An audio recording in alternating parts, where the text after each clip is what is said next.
जय हिंद साथियों, कैसे हो? आशा करता हूँ अच्छे होंगे। तो आज के इस नए वीडियो में आपका स्वागत करते हैं। और आज के इस वीडियो में हम लोग करने वाले हैं टॉप 50 क्वेश्चन जो भाषा और साहित्य से संबंधित होंगे। और ये हिंदी का लेक्चर नंबर 2 है जो हम लोग प्रैक्टिस सीरीज चला रहे हैं।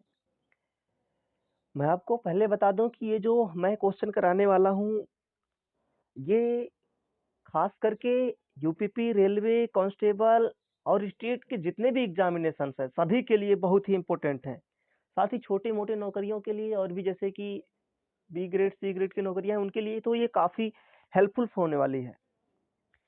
तो छोटे मोटे एग्जामों में तो ये तो पूछे ही जाते हैं, बड़े बड़े एग्जामों में ऐसे क्वेश्चन पूछे जाते हैं। तो इस वीडियो को पूरे ध्यान से देखिएगा, अंत तक देखिएगा, ताकि आपका एक भी क्वेश्चन छूटने ना पाए।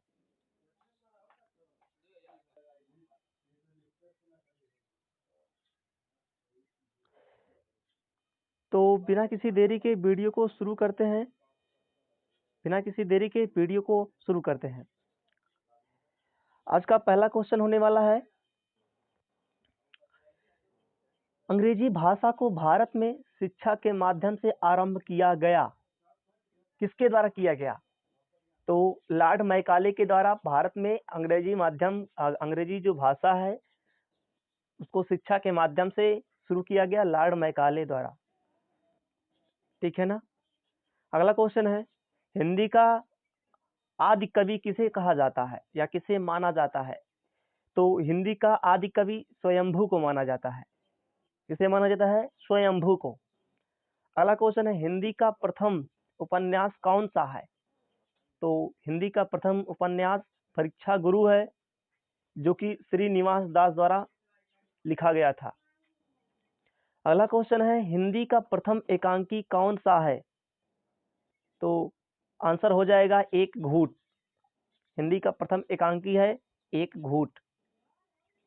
अगला क्वेश्चन है, हिंदी का प्रथम पात्र कौन सा है? तो हिंदी का प्रथम पात्र उदंत मार्तंड है। क्या है? उदंत मार्तंड। अगला क्वेश्चन है, हिंदी की प्रथम पत्रिका कौन सी है? तो हिंदी की प्रथम पत्रिका संवाद कौमुदी है। क्या है? संवाद कौमुदी। अगला क्वेश्चन है, हिंदी वर्णमाला में कितने स्वर व कितने व्यंजन होते हैं? तो हिंदी वर्णमाला में 11 स्वर और 33 समस्वर यानी व्यंजन होते हैं, जो कि स्वर की सहायता से पढ़े जाते हैं, उन्हें हम व्यंजन कहते हैं। तो उनकी संख्या कितनी है? 33 है। अगला क्वेश्चन है, हिंदी के किस समाचार पत्र में खड़ी बोली को मध्य देशी भाषा कहा गया है? तो बनारस अखबार में हिंदी को समाचार भाषा में खड़ी बोली कहा गया है, जिसे मध्य देशी भाषा माना गया है। बनारस अखबार में। हिंदी के प्रथम कवि कौन है? तो हिंदी के प्रथम कवि सिद्ध सरहपा, जो 9वीं शताब्दी में लिखी गई हिंदी की एक के कवि हैं ये। ठीक है ना? अगला क्वेश्चन है, हिंदी के प्रथम गद्यकार कौन है? तो हिंदी के प्रथम गद्यकार लल्लू लाल हैं। ठीक है ना? अगला क्वेश्चन है, हिंदी के प्रथम गीत लेखक कौन है? तो हिंदी के प्रथम गीत लेखक विद्यापति हैं। कौन है? विद्यापति। अगला क्वेश्चन है, हिंदी के सर्वप्रथम दैनिक समाचार पत्र कौन सा है? हिंदी के सर्वप्रथम दैनिक समाचार पत्र कौन सा है? तो आंसर हो जाएगा सुधा वर्षण हिंदी का प्रथम दैनिक समाचार पत्र है। अगला क्वेश्चन है, हिंदी के प्रथम प्रकाशित पत्र का नाम क्या है? जो हिंदी का सर्वप्रथम प्रकाशित पत्र था उसका क्या नाम है? अभी हमने ये क्वेश्चन दोबारा रिपीट हो गया है, क्योंकि क्वेश्चन काफी इंपोर्टेंट है, तो ये कहीं ना कहीं रिपीट हो गया है, उसी को दूसरे तरह से कहा गया है। तो आंसर हो जाएगा उतंड मार्तंड। अगला क्वेश्चन है, अजंता की गुफा किस धर्म से संबंधित है? तो जो अजंता की गुफा है वो बौद्ध धर्म से संबंधित है। आंसर हो जाएगा बौद्ध धर्म। तो बौद्ध धर्म से संबंधित है। अगला क्वेश्चन है, अटल बिहारी वाजपेयी हिंदी विश्वविद्यालय कहाँ स्थित है? तो अटल बिहारी वाजपेयी हिंदी विश्वविद्यालय भोपाल के मध्य प्रदेश के भोपाल शहर में स्थित है। मध्य प्रदेश के भोपाल शहर में अटल बिहारी वाजपेयी हिंदी विश्वविद्यालय स्थित है। अगला क्वेश्चन है, अतीत के चलचित्र के रचयिता कौन है?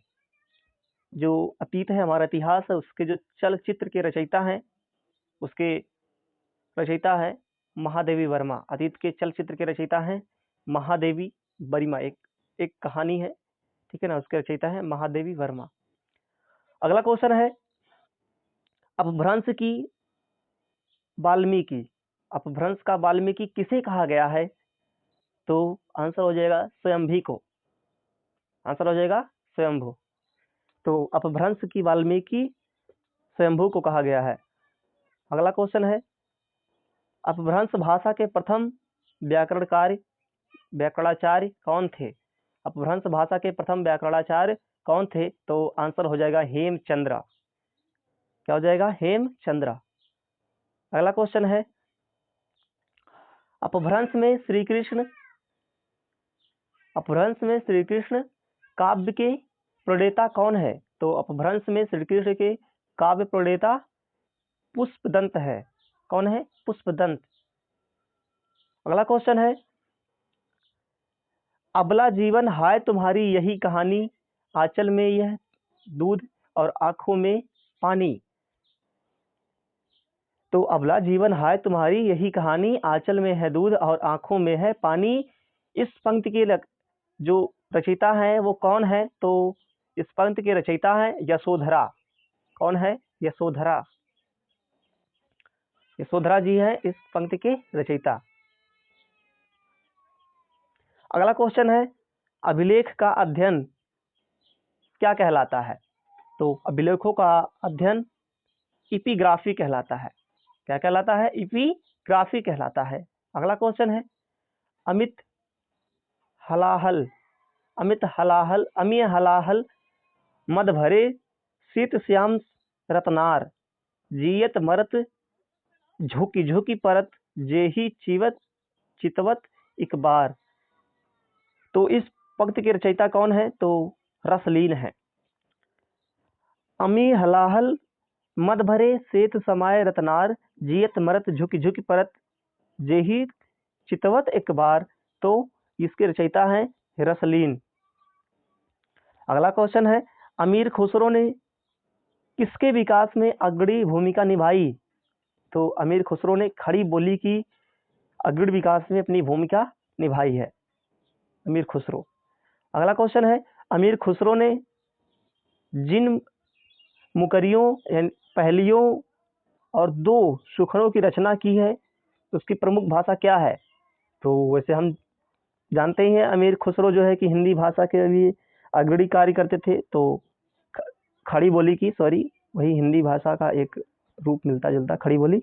तो खड़ी बोली के हैं तो जाहिर सी बात है कि वो अपने अधिकांश कार्य भी लगभग खड़ी बोली में ही करेंगे। तो उन्होंने जो जिन मुकरियाँ और पहलियों जो बनाई थी वो लिखी थी, उसकी जो भाषा रखी है उन्होंने खड़ी बोली रखी है। अवधी भाषा के सर्वाधिक लोकप्रिय महाकाव्य का नाम क्या है? तो अवधी भाषा में जो सर्वाधिक लोकप्रिय महाकाव्य है वो है रामचरितमानस। क्या है? रामचरितमानस। अगला क्वेश्चन है, अशोक के फूल जो निबंध संग्रह है के रचनाकार कौन है? अशोक के फूल के रचनाकार हजारी प्रसाद द्विवेदी जी हैं। कौन है? हजारी प्रसाद द्विवेदी। अगला क्वेश्चन है, अष्टछाप के सर्वप्रथम भक्ति कवि कौन है? अष्टछाप के प्रथम भक्त कवि कौन है? तो आंसर हो जाएगा सूरदास। सूरदास अष्टछाप के सर्वप्रथम भक्त कवि हैं। अगला क्वेश्चन है, आंख की किरकिरी होने का क्या अर्थ है? आंख की किरकिरी होने का अर्थ होता है अप्रिय होना या अप्रिय लगना। आंखों का किरकिरी हो जाना, तो किसी का नजरों से गिर जाना, या अप्रिय हो जाना, ये सारे इसके अर्थ होंगे। अगला क्वेश्चन है आंसू जो कि काव्य संग्रह है, इसके रचयिता कौन है? तो आंसू के रचयिता जयशंकर प्रसाद जी हैं। कौन है? जयशंकर प्रसाद। अगला क्वेश्चन है आंचलिक रचनाएं किसके द्वारा किससे संबंधित होती हैं? जो आंचलिक रचनाएं होती हैं किससे संबंधित होती हैं? तो वे होती हैं क्षेत्र विशेष से। जो आंचलिक रचनाएं होती हैं वे किसी क्षेत्र विशेष से संबंधित होती हैं, जिसमें किसी निश्चित क्षेत्र के बारे में बताया गया होता है। अगला क्वेश्चन है आचार्य रामचंद्र शुक्ल ने त्रिवेणी में किन 3 महाकवियों की समीक्षाएं प्रस्तुत की है? तो आचार्य रामचंद्र शुक्ल ने त्रिवेणी में 3 महाकवि सूर्य, तुलसी और जायसी की समीक्षाएं प्रस्तुत की हैं आचार्य रामचंद्र शुक्ल जी ने। अगला क्वेश्चन है आत्मजयी के रचयिता कौन है? तो आत्मजयी के रचयिता हैं कुंवर नारायण। कौन है? कुंवर नारायण। अगला क्वेश्चन है आत्मनिर्भरता निबंध की रचनाकार कौन है? तो आत्मनिर्भरता निबंध के रचनाकार हैं बालकृष्ण भट्ट। अगला क्वेश्चन है आधुनिक मानव के हाल का पूर्वज कौन है? आधुनिक मानव के हाल का पूर्वज क्रोमैग्नन मनुष्य है। कौन है? क्रोमैग्नन मनुष्य। अगला क्वेश्चन है आधुनिक युग की मीरा किसे कहा गया है? तो आंसर हो जाएगा महादेवी वर्मा को आधुनिक युग का मीरा कहा गया है। अगला क्वेश्चन है आधुनिक युग के चरण कौन है? तो आधुनिक युग के चरण रामधारी सिंह दिनकर हैं। जो आधुनिक युग है इसके जो चरण किसे कहा गया है? तो रामधारी सिंह दिनकर को कहा गया है। अगला क्वेश्चन है आंध्र प्रदेश की राजकीय भाषा कौन सी है? तो आंध्र प्रदेश की राजकीय भाषा क्या है? तो आंध्र प्रदेश की राजकीय भाषा तेलुगु है। आंध्र प्रदेश की राजकीय भाषा तेलुगु है। अगला क्वेश्चन है आसमान पर चढ़ाने का क्या अर्थ है? आसमान पर चढ़ाने का अर्थ होता है अत्यधिक प्रशंसा करना। कहते हैं ना कि आसमान पर चढ़ा दिया, मतलब अत्यधिक प्रशंसा कर दिया। अगला क्वेश्चन है इतिहास शब्द का शुद्ध विशेषण क्या है? तो इतिहास शब्द का शुद्ध विशेषण ऐतिहासिक होता है। क्या होता है? ऐतिहासिक। अगला क्वेश्चन है ईदगाह जो कि एक कहानी है, इसके रचनाकार कौन है? जो कि फेमस, काफी कई बार एग्जामों में पूछा गया है। तो ईदगाह के रचनाकार है प्रेमचंद। कौन है? प्रेमचंद। अगला क्वेश्चन है उर्दू किस भाषा का शब्द है? तो उर्दू तुर्की भाषा का शब्द है। उर्दू किस भाषा का शब्द है? तो उर्दू तुर्की भाषा का शब्द है। एक नार पिया को भानी तनवा को सगरा जो पानी। एक नार पिया को भानी तनवा को सगरा जो पानी। यह पंक्ति किस भाषा की है? तो यह पंक्ति है ब्रजभाषा। ये ब्रजभाषा में कही गई पंक्ति है। एक नार पिया को भानी तनवा को सगरा क्यों जो पानी। अगला क्वेश्चन है एक भारतीय आत्मा किसे कहा गया है या किसे कहा जाता है? एक भारतीय आत्मा माखनलाल चतुर्वेदी को कहा जाता है। एक भारतीय आत्मा माखनलाल चतुर्वेदी को कहा जाता है।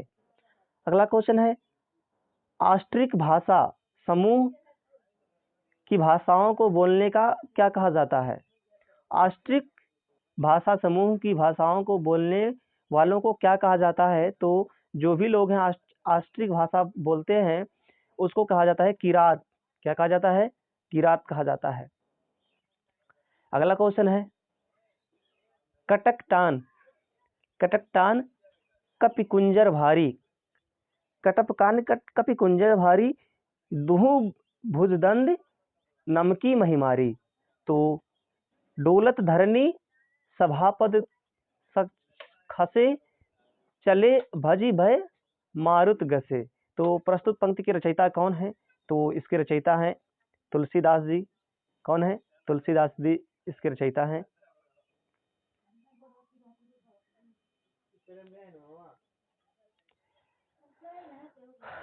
कठिन काव्य का प्रेत, कठिन काव्य का प्रेत किस कवि को कहा जाता है? तो कठिन काव्य का प्रेत कठिन काव्य का प्रेत केशव दास को कहा जाता है। ठीक है ना? तो अगला क्वेश्चन है, कथा सम्राट किसे कहा जाता है? तो कथा के जो सम्राट हैं वे हैं प्रेमचंद। इन्हें कहा गया है कथा के सम्राट, या कथा सम्राट प्रेमचंद जी को कहा गया है। अगला क्वेश्चन है,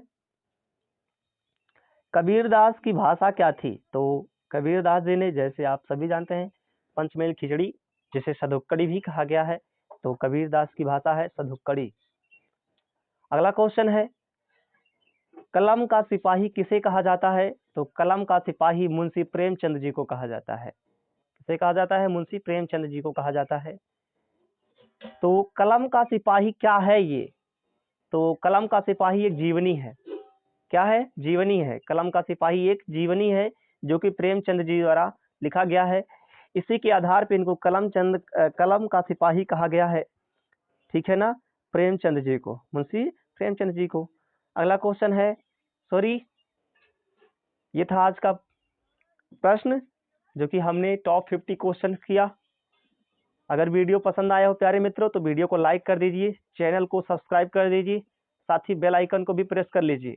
और वीडियो पसंद आया हो तो दूसरों की हेल्प के लिए, ताकि उनकी भी हेल्प हो जाए, तो इस वीडियो को शेयर कर दीजिए, ज़्यादा से ज़्यादा शेयर कीजिए। शेयर करने से प्यारे मित्रों हमें एक छोटा सा मोटिवेशन मिलता है। ठीक है ना? बदले में आपसे कोई उम्मीद नहीं की जाती है, बस आप शेयर कर दीजिए, वीडियो को लाइक कर दीजिए, सब्सक्राइब कर लीजिए, ताकि आपको और भी वीडियो मेरे मिलते रहें जो कि एग्ज़ाम में हेल्पफुल होंगे। साथ ही अगर आप चाहते हैं कि इसका आप लिंक, मतलब आप इस वीडियो का PDF फॉर्म पाएँ, तो इसके लिए आप हमारे चैनल को, टेलीग्राम चैनल को ज्वाइन कर लीजिए। वहाँ पे मैं इसका वीडियो अपलोड करता रहता हूँ। तो मिलते हैं नेक्स्ट वीडियो में, तब तक के लिए जय हिंद, बाय।